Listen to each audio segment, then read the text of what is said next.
కేసీఆర్ గారు ఒక సబ్జెక్ట్ మీద మాట్లాడితే ఎట్లుంటుంది, రేవంత్ రెడ్డి గారు సబ్జెక్ట్ మీద మాట్లాడితే ఎట్లుంటుంది, నరేంద్ర మోడీ గారు సబ్జెక్ట్ మీద మాట్లాడితే ఎట్లుంటుంది, వీళ్ళ ముగ్గురు లైవ్ ఒకటేసారి పెట్టి చూస్తే తెలంగాణ రాష్ట్రం భారతదేశం మొత్తంలో కేసీఆర్దే ల్యాక్స్ ఆఫ్ వ్యూస్ పోతాయి. కానీ రేవంత్ రెడ్డి మాట్లాడితే పట్టుమని 10 మంది చూడరు, నరేంద్ర మోడీ గారు మాట్లాడితే పట్టుమని 133 మంది కూడా చూడరు. అంటే సబ్జెక్టున్న నాయకుడి మాటలు వినడానికి ప్రజలు ఏ విధంగా ఇష్టపడతారో ఈ వీడియోని ఒకసారి చూసి ప్రయత్నం చేయండి. దేశానికే దిశానిర్దేశం చేస్తూ ఉన్నాడు, దేశానికే. ఇప్పుడు రేవంత్ రెడ్డి ఉన్నాడు అనుకోండి, కేసీఆర్ నువ్వు ఫామ్ హౌస్లోనే ఉండిపోవాలి, కేసీఆర్ నిన్ను హరీష్ రావుని ఎక్కడది మల్లెన సాగర్ మీద ఉరిదీయాలని చెప్పేసి రేవంత్ రెడ్డి మాట్లాడతాడు. కానీ కేసీఆర్ గారు దేశానికే ఎట్లా ఏ విధంగా చేస్తే మనం బాగుపడతామని చెప్పేసి మాట్లాడుతూ ఉన్నాడు. మరి 10 ఏళ్ళ కేసీఆర్ పరిపాలన చూసినాం. 2014 తెలంగాణ పరిస్థితి, తెలంగాణ వచ్చిన తర్వాత తెలంగాణ పరిస్థితి ఎట్లుందో ఒకసారి అర్థం చేసుకుంటే మనకు అర్థమవుతుంది. ఏ లెక్క ఎట్లుంది, వ్యవహారం ఎడిదాకపోతుంది అనేది మనకి ఇక్కడ క్లారిటీగా తేడతెల్లమైపోతుంది. ఒకసారి కేసీఆర్ మాటలు విందాం, ఏమంటాడో. ఎదిమోహాలేసుకున్నది భారతదేశం. ప్రపంచంలోనే అత్యంత ఉజ్వలమైన వ్యవసాయం మన ఇండియాలో ఉండాలి. మనకు 4,000 టీఎంసీలు 3,000 టీఎంసీలు 4 పాయింట్లు పెట్టుకోవద్దా? దమ్మున్న ప్రభుత్వమే ఉంటే, తెలంగాణ ప్రభుత్వం లాగా పనిచేసే ప్రభుత్వమే కేంద్రంలో ఉంటే ఇండియాలో ఉండే ప్రతి ఎకరానికి నీళ్ళు ఇవ్వచ్చు. ఎవ్రీ ఎకర్ దానికి ఎవ్రీ ఎకర్కి నీళ్ళు ఇస్తే కూడా కావాల్సింది 40,000 టీఎంసీ, ఇంకా 30,000 టీఎంసీ నీళ్ళు. ఇది గుణాత్మకమైన మార్పు. ఈ మార్పు రావాలని మోసోడు తీసుకారు తప్ప కట్టట మంచినీళ్ళు పడుతున్న అరి కోసం మార్చిపోవద్దా? వాటర్ వార్డ్స్ ఉంటాయి ఇండియా.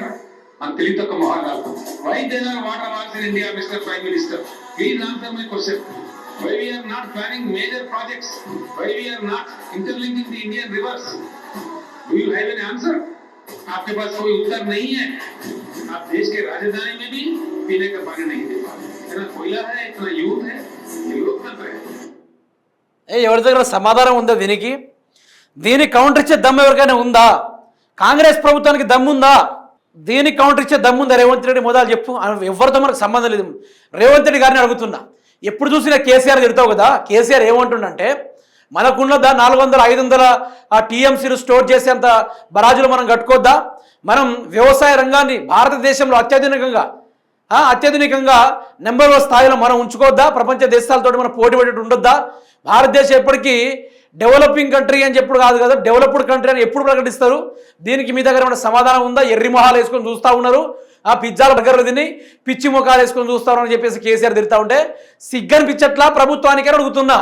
ఏం మాట్లాడండి కేసీఆర్? గతంలో వీడియో ఇది, ఇప్పటి వీడియో చెప్తున్నా నేను. ఇది గతంలో వీడియో. ఆయన సబ్జెక్ట్ మాట్లాడితే ఇట్లుంటుంది.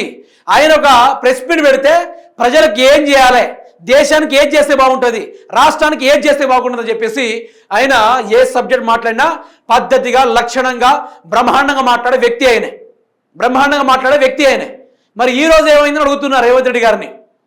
మీరు అట్లా మాట్లాడరు, నరేంద్ర మోడీ అట్లా మాట్లాడరు. నరేంద్ర మోడీకి ఏమో ये देश है, ये देश में पूरा हिंदू समाज होना है, रहना है, पाकिस्तान पूरा लोग इधर आ गया है, उसको भारत से निकालना है, हम दाढ़ी करेंगे, फोड़ेंगे, तोड़ेंगे, जय श्री राम नारा लगाएंगे, मस्जिदों की कुलाएंगे అనుకుంటూ ఇట్లానే మాట్లాడతారు తప్ప हमारा भारत देश में अब तक बीजेपी 12 साल तक हम अधिकार में है, हम क्या किया है, हम क्या उखाड़ा है, हम क्या बनाया है అని ఎప్పుడైనా చెప్పి నరేంద్ర మోడీ?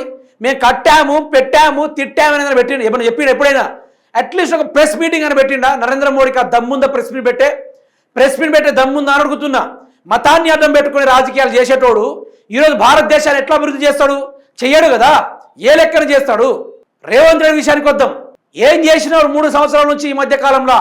తెలంగాణకి ఏదైనా చేసినవా?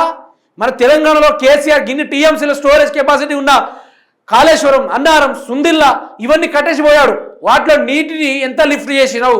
మల్లన సాగర్లో ఎంత నీళ్లు పోసినావు? ఏమైనా చెప్పే దమ్ముందా? అక్కడ బాహుబలి మోటార్లు కాలడానికి 1-2 సార్లు మోటార్లు ఆన్ చేసుడు ఆఫ్ చేసుడు ఈ ప్రభుత్వం చేస్తూ ఉంది. కాళేశ్వరం కూల్చే ప్రయత్నం చేస్తూ ఉంది. మాట్లాడగలవు రేవంత్ రెడ్డి ప్రెస్ మీట్ పెట్టి సభ పెట్టి? ఈయన సభ పెట్టేది కేసీఆర్ తిట్టడానికి అన్నట్టుంటుంది. ఈయన సభ పెట్టేది ప్రతిసారి బీఆర్ఎస్ పార్టీని తిట్టడానికి అన్నట్టుంటుంది. కానీ ప్రజల కోసం నేను చేస్తున్నా అని చెప్పడానికి ఏది కూడా ఉండదు. ఏమనంటే గత ప్రభుత్వం గత ప్రభుత్వం దమ్మున్న ప్రభుత్వం కాబట్టి, గత ప్రభుత్వం మగోని లక్షణం ఉన్న ప్రభుత్వం కాబట్టి, గత ప్రభుత్వం రాజుల యొక్క వైఖరిని వ్యవహరించిన తీరు కాబట్టి వాళ్ళు ప్రజల్ని పరిపాలించిర్రు. దేశ ప్రజల మంచి కొరకు వాళ్ళు ఎన్నో కార్యక్రమాల కోసం ఇట్లాంటి కార్యక్రమాలు ఎన్నో చేసిర్రు. మరి నువ్వు రాష్ట్రానికి ఏం చేస్తున్నావు?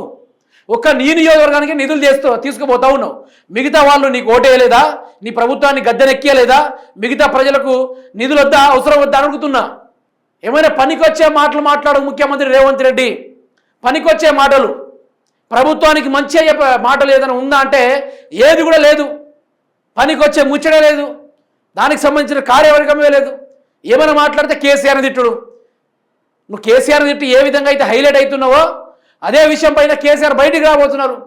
ఏం చేయాలనుకుంటే ఆ రోజు చేయి. మరి ఉంటావా, విడిచి పారిపోతావా? ఇక నీ నిర్ణయానికే వదిలేస్తున్నాం.